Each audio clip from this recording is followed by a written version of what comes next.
All right, here we go. I'm going to roll out my sleeves because we got just a little, this is a little history lesson for the next half hour. We're just going to talk about the interim period before we launch into the Gospels. We just need to cover, there's, 400 years, and don't call them the silent years because God is never silent. God is speaking somehow.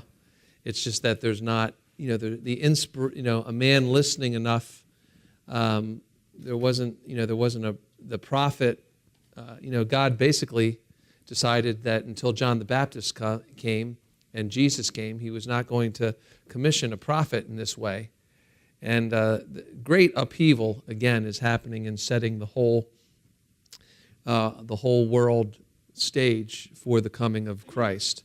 So we have here these major periods of time that go from 605 until 63 AD, which is really the launching of the Roman Empire. Okay? So major period of time, we talked about this a little bit. The Babylonian, that's a short period of time as far as empires go.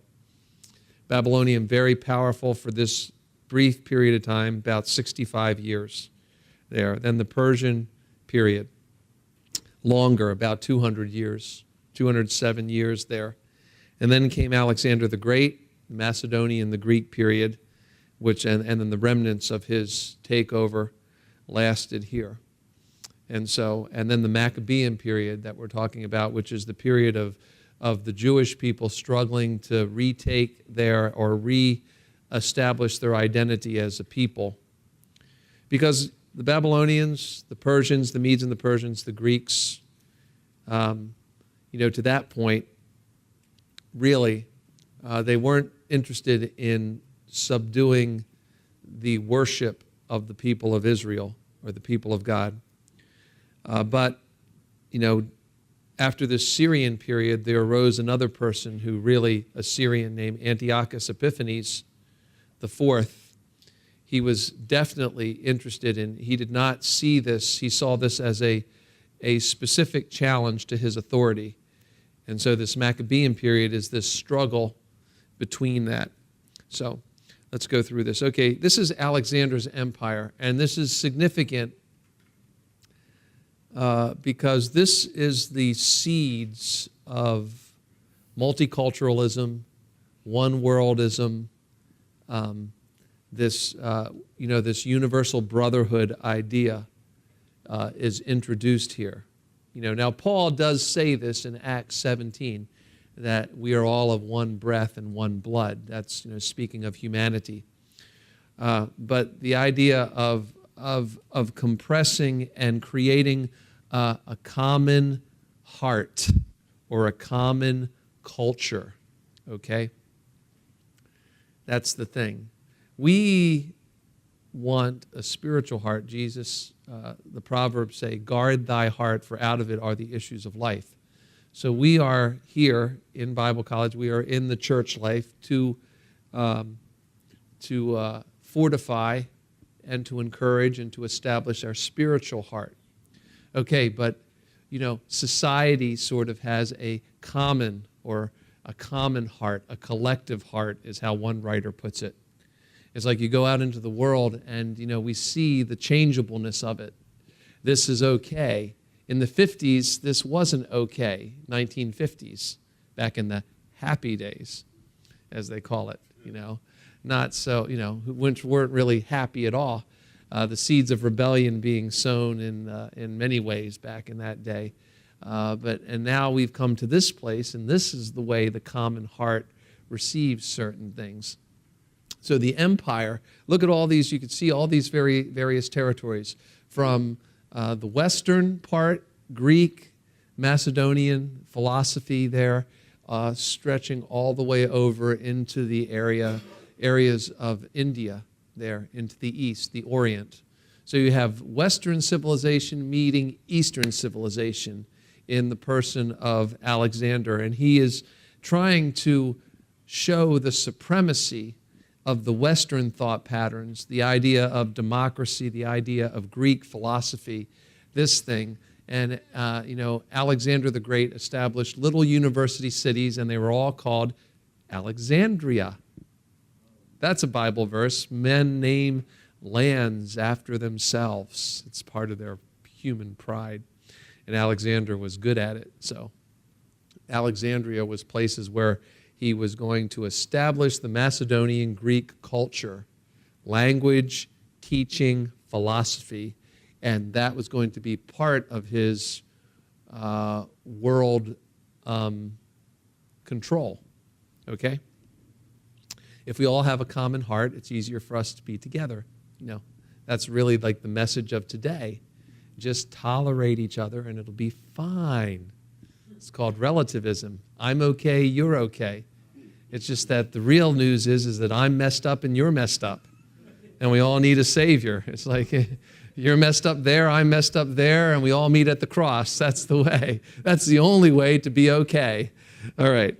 Okay. So we talk about Alexander. So we talked Babylonian, the Persian Empire. Those kind of things aren't, they're pretty good, pretty well defined in the histories of the scriptures for us. And, you can find some other history about it if you want. But the Alexandrian method and the Alexandrian move set the stage for the Roman move. Alexander's empire, now look back here.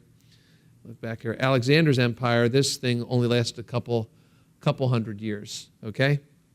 But the Roman Empire would last for 1,200 years, So the setup of this kind of thing, okay? Critical elements, okay? There's this cultural interchange or intersection between the East and the West. There's this rise in scientific learning, medicine, all that stuff is starting to happen, philosophy, geometry. All these things are starting to happen, teaching, learning, education.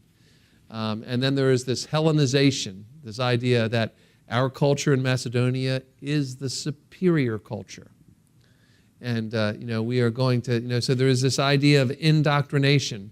The conquered people were indoctrinated. That means that they were brainwashed or influenced. That may be a better word, influenced with Greek ideas. So you could be not Greek, but you had to embrace some Greek, and that was part of what was happening here. All right, and then he's advancing this sense of universal brotherhood. We are all one. And they were having good success because because of what had happened with the Babylonians and the Medes and the Persians in these territories, there was a lot of mixing of peoples. So there was this interethnic kind of internationality kind of marriages that were happening. People were being removed. They saw a person of another culture. Hey, let's get married. But the one exception was the Jewish people. The Jewish people were not going to give up their identity. They refused to give up their identity. That's why they have continued to be a problem for the world system. They do not want to give up their unique identity. Now, they are not using their unique identity in the mission of God, but this is still something that they cling to. This is our unique identity. And even in the unique identity of the Jews, there are many variations. You have your ultra-Orthodox Hasidic Jews, and then you have your very culturally almost, it doesn't really matter. They just, Passover is a great big reason to eat and drink wine. Basically, that's the way, it's, I'm not far off, am I? So, am I? There's a wide range of it, is it? Like, you may know better than I do, but you grew up a Christian, right? Just small fragments of your family. Maybe you knew some of that. I used to, it was like really interesting. I worked for a Christian radio station, but on the Christian radio station, I was an engineer for a program with Rabbi Jacob Max and the Jewish Radio Hour. And it was like very interesting. He would like open his newspaper and read. We would be recording and he'd just rip a newspaper and he'd, open it up on the microphone and you'd hear the rustling of the paper and he'd start reading the ad. Look, I want you to go to Tulkoff's. It's got the best meat, strict rabbinic supervision.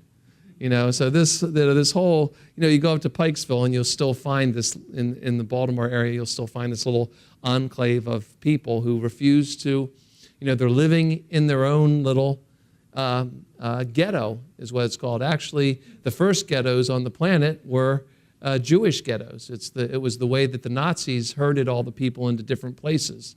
This is their place in society. They're there. They can't come out. We won't let anyone in. And then the last thing here is that Alexander really wanted everyone to speak Greek. And this is like a real precursor this is setting up the stage for the spread of the gospel. All right? Okay, here's Alexander. This is a painting. Alexander is this, do we got it? Let me get anyway, Alexander is there being shown in the Bible that the book of Daniel talks about you. This is like a legend. This is mentioned in the writings of Josephus, that Alexander the Great came to Jerusalem, and the group that was controlling Jerusalem wanted Alexander the Great to shut down the temple and force the Jews to become more Greek. And then when the scribes in the temple and the priests showed him that the Bible speaks about him, he was like sort of proud, and he said, how can I destroy this institution that speaks of me? So this is a painting of Alexander. He's in the red cloak there, and that's the priest and the scribes are saying, here's the book. Look, it says something about you. And it does talk about, Greece in the book of Daniel. When Alexander the Great died suddenly in a drunken stupor, his territory, his empire split among his 4 generals. And the Cassander and the Lysimachus territories, they were sort of quiet, but this Ptolemy and the Seleucus, these 2 territories became what they call the hammer and the anvil, and the piece of territory that was between the hammer and the anvil was the Jewish territory. And so there was this fighting going on for the supremacy of the Seleucids and the Ptolemaic area of the empire. So during this time, these power struggles, this explains it in words for you. Judea is caught between this power struggle that lasted for almost 300 years. In the middle of this, in Alexandria, Egypt, the Old Testament was being translated into Greek, into the Greek language. And this is not a small thing, because this is the language of all of this empire, the Greek language. Apparently, Koine Greek was very easy to learn. It became the language of commerce, sort of like English is today. Like if you're a flight control, to be a flight control, flight controller, to work in the flight control tower, you have to be able to speak English, and all around the world. It's like a standard Septuagint.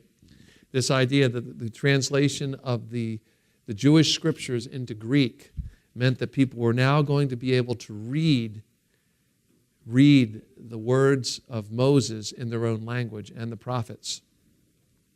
So now this is the person that I talked about earlier, Antiochus Epiphanes. He came to rise in the Seleucid part of the empire, in the Syrian Seleucid part of the empire. And this is what he tried to do. He killed 80,000 at Jerusalem. He entered the Holy Holies in the temple. He set up pagan idols. He sacrificed pigs upon the altar. And in BC 168, he offered a female pig, a sow, on the great altar in the temple of Jerusalem, and erected an altar to the god Jupiter. So that's just part of what he did. That's the outside what he did. The laws. Jews could not assemble for prayer. They could not observe the Sabbath. If they had the scriptures, they were confiscated. Circumcision was made illegal. They had to eat pork. It's like, if they refused to eat hogs or other banned food, and the penalty for any violation was death.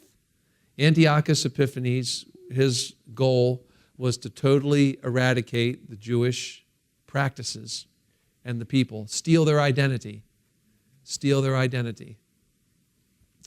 And this is like a reoccurring problem for the world. Germany is one example. Today in the Middle East, it's another example. The countries that surround Israel talk about the Zionist disease.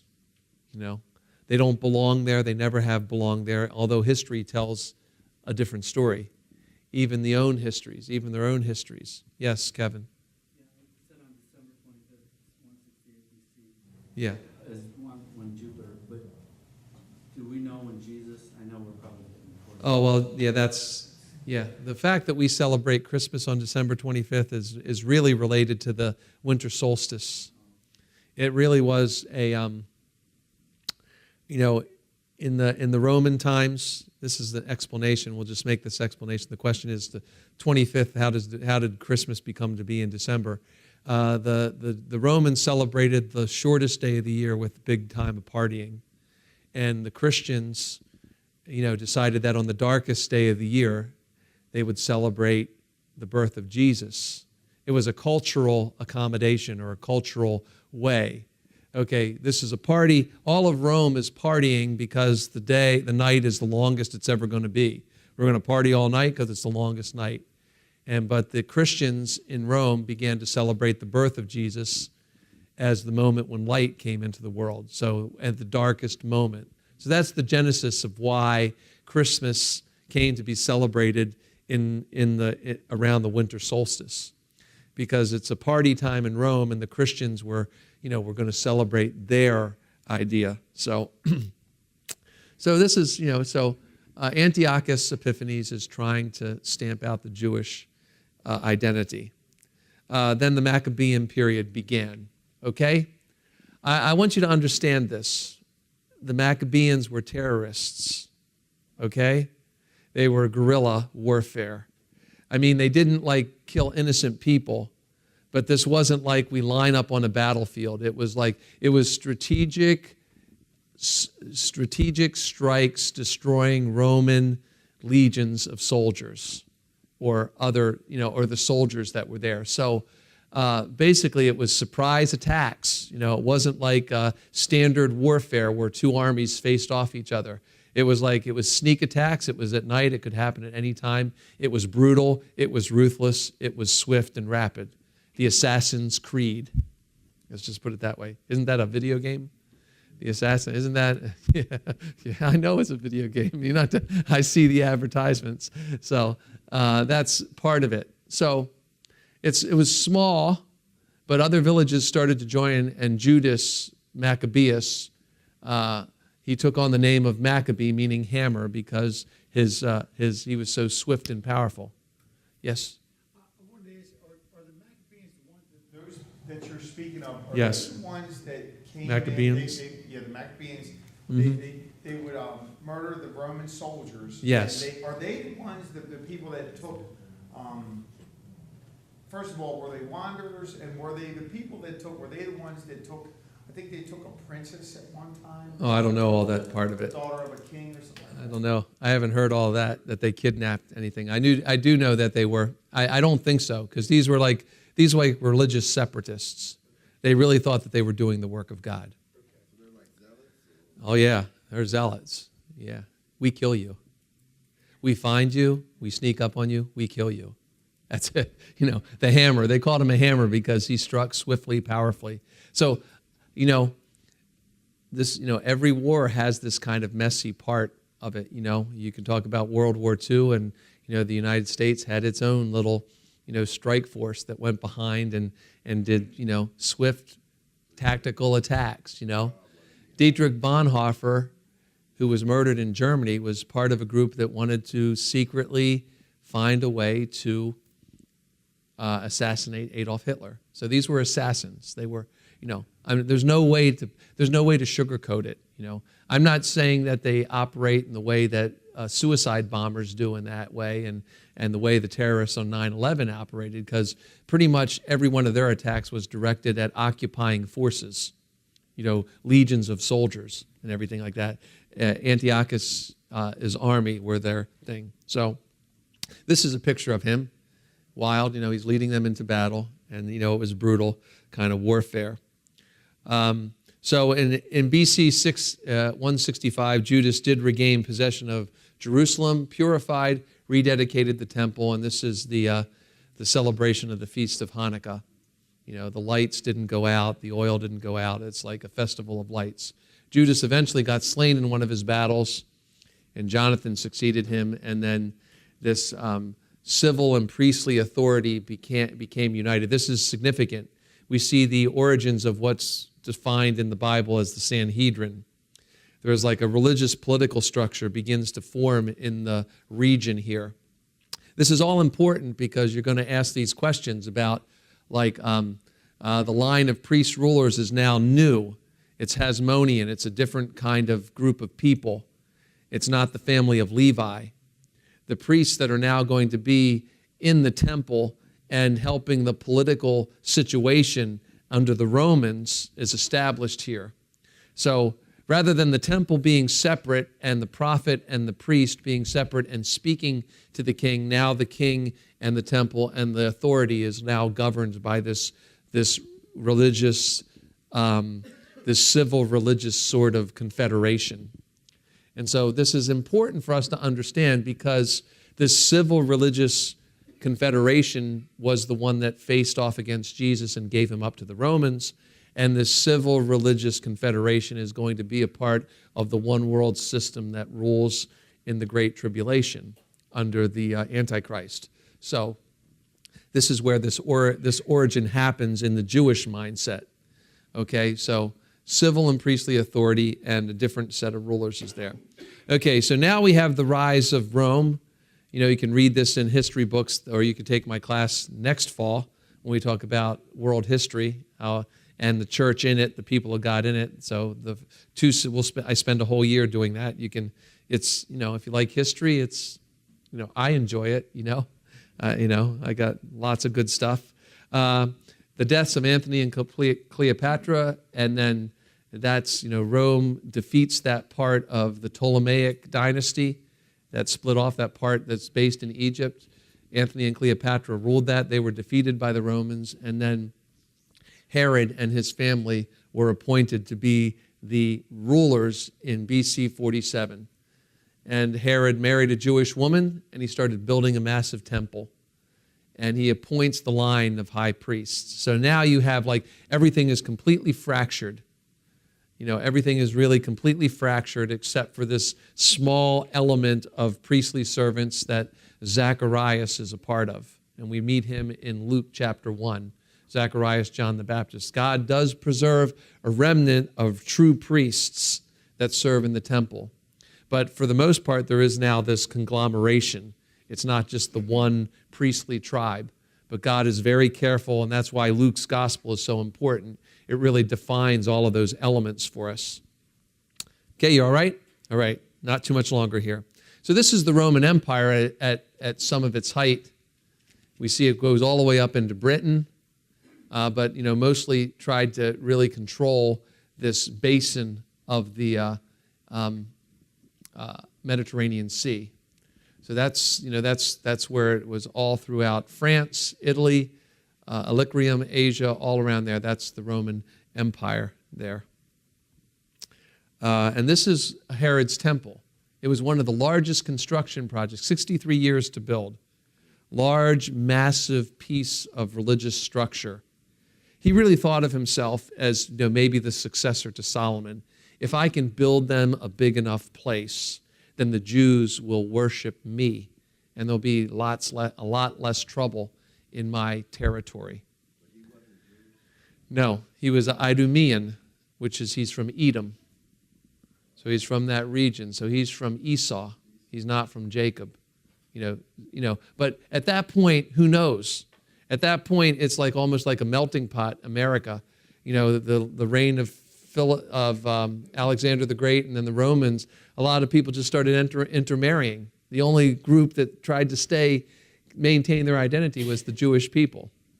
So, all right, and there's another picture of how big that large piece there. That's like a skyscraper in terms of ancient architecture. Look at that. That's the temple. I'm going to build you a big, massive, great place, and you guys are going to be the bosses of it. That's what he's telling his new priest. He said, and we're going to rule this territory. It's going to be fun. We're going to be on a good ride. We're going to get rich and dumb and happy. Anyway, so these are the important developments, that happened among the Jews. They rejected idolatry totally. They saw up close and personal that those gods didn't mean anything. So they embraced the traditions, the empty traditions, and the synagogue system was instituted. And then you had these groups that really broke into three pieces. We see these in the days of Jesus: Pharisees, Sadducees, Herodians. Pharisees, ultra-religious, believed in angels and the resurrection. Sadducees, religious liberals, just like the practices, like to read the Bible for their own, just enjoyment, and but really didn't believe in supernatural things. And then the Herodians, we really like what Rome's doing, and we should really be their friends, and we can just be fat, dumb, and happy while the Romans rule us. Okay? So you have three major people, and all of these people were a part of the Sanhedrin. They were all a part of this religious, civil kind of government system that was keeping peace among the Jewish people, the Jewish citizens of Judea serving under Herod. Okay? But in the middle of this, they're saying, you know what? Herod might be boss now, but Messiah's coming. And when he's coming, he is going to kick Roman, he is really going to do it. And that's what we're looking for. And that's why we don't have the prophecies in there, because that was their picture of the Messiah was not the picture in Zechariah. It was this different kind of, like Judas Maccabeus raising from the dead, coming to set things in order. All right? Now, I'm just going to read this, what's the Septuagint? It translated the books of Moses and the Old Testament into Greek. And so 70, in the Talmud, it says that this King Ptolemy gathered 72 elders. He put them in 72 chambers, and each of them, wrote out the books of Moses in the Greek. And it was so this is the legend. This is what it says. But that's why it's called the Septuagint, because there were 70 people doing things in 70 chambers over 70 days. So that's how I got that name. Why do they call it the Septuagint? It's because it was produced by these 70 people. So that's significant. And this book begins to circulate in the Roman world. Now what was written? Now these things are written, now in the Catholic Bibles, and it's kind of interesting, we're talking about this on the day that the Pope resigned. The Pope is going to resign soon, which is kind of interesting. But the Apocrypha, you'll hear about these books. They are in the Roman Catholic Bibles. These are the names of the books there. These books were not included in the Septuagint. They were not translated. I mean, they were written already in Greek. They weren't written in Hebrew. This is writings that happened between Malachi and the coming of Jesus. But these are not accepted by the rabbis. Why don't we accept these books? Well, the Jewish people don't accept them as profitable for their learning. Good stories. There might be some interesting things that are said there, but they're not holy.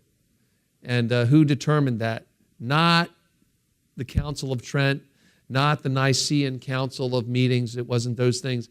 These things were not included by. These were Greek writings or Aramaic writings by Jewish people about Jewish things during this period from Malachi to Jesus. And the rabbis and the translators determined these are not inspired books. These are good reading. They got good stories in them, but they're just like novels. They are not a part of the Hebrew Scriptures. They did not consider them holy. So it's not like the Christians decided to excise them out of the Bible. The Hebrew Bible doesn't have these books in it. So, but the Catholics put them in there for a couple of reasons. There's some reasons why they're there, and it's just it's a mess. Anyway, but now this is what. Okay, so we're going to go through this. There's 5,700 complete Greek manuscripts of the New Testament that date to this early time period, around 100, 200 A.D. after Christ. So we don't have the original autographs, which is good, because if we did, we'd worship them.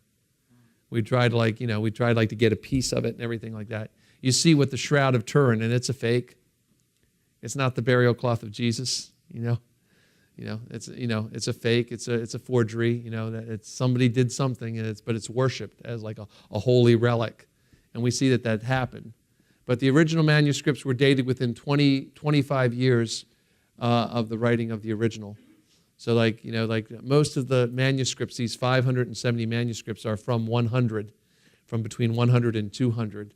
They're not like made up And so the thing that you need, 7 early church fathers cited the New Testament 36,000 times. So there's from Justin Martyr in 103 to 165 to Eusebius in 340. So 36,000 times they quoted the New Testament thing there, and only 11 verses are missing from their writing. So how did the New Testament come together?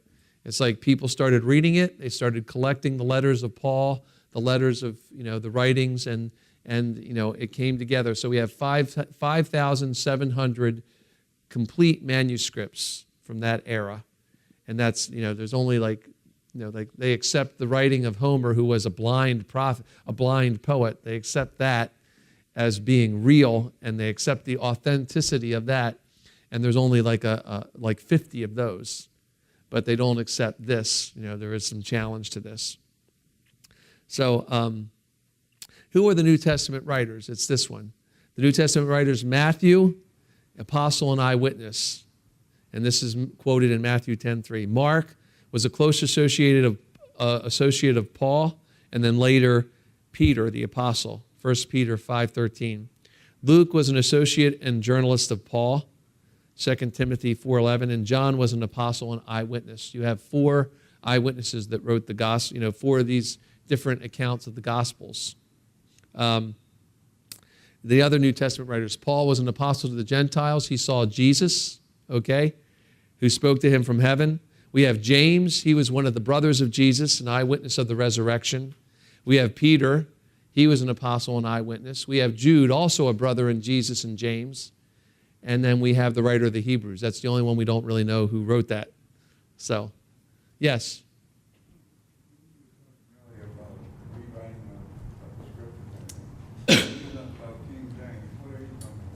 King James comes in 1611. So, William's asking, when you're talking about the writing of the scriptures to translate, the King James is a English translation of the Greek and Hebrew texts, the best Greek and Hebrew texts that were available at that time. So that's 1,600 years later. If you take my next class, we'll tell you where that comes from. Okay. All right. So the King James is a translation.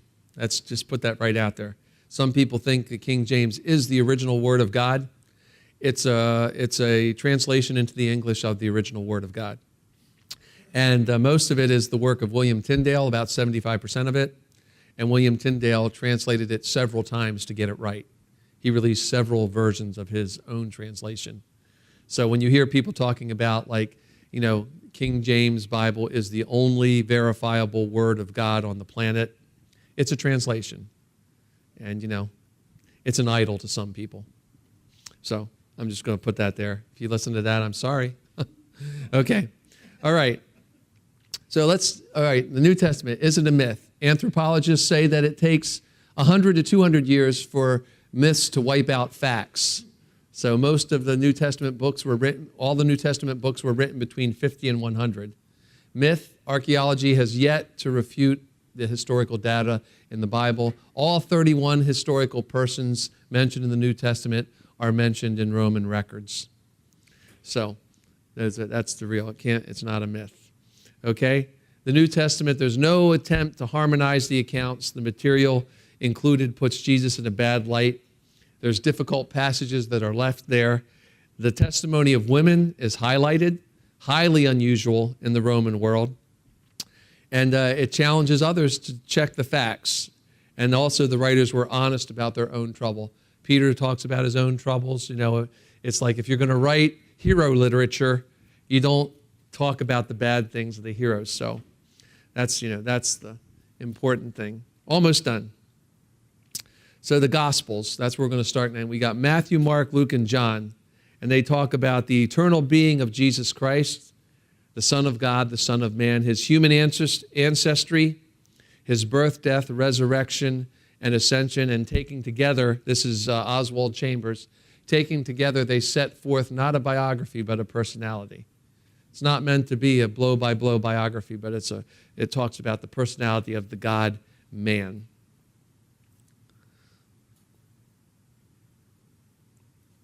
So, they reveal one unique personality. The Jesus in Matthew is really defined as the King of the Jews. In Mark, he's really expressed as a servant.